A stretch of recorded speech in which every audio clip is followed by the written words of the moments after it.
भारतीय राजनीति में एक बड़ा बदलाव आया जब भारतीय जनता पार्टी ने महाराष्ट्र के राज्यपाल CP राधाकृष्णन को राष्ट्रीय जनतांत्रिक गठबंधन NDA के उपराष्ट्रपति चुनाव के उम्मीदवार के रूप में घोषित किया।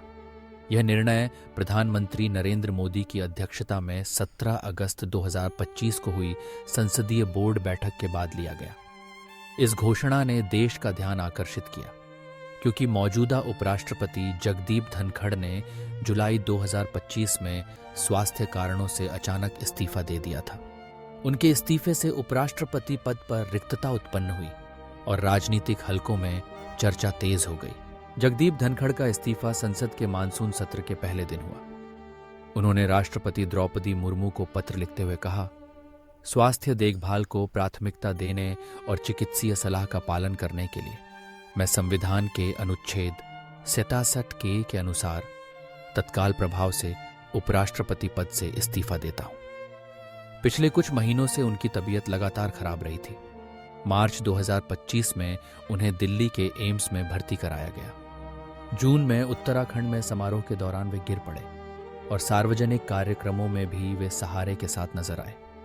उनके इस्तीफे ने विपक्ष में राजनीतिक अटकलों को जन्म दिया।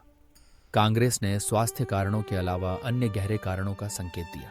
CP राधाकृष्णन की उम्मीदवारी बीजेपी की रणनीति का हिस्सा है, जिसमें दक्षिण भारत, खासकर तमिलनाडु में पार्टी की पकड़ मजबूत करने का प्रयास स्पष्ट दिखता है।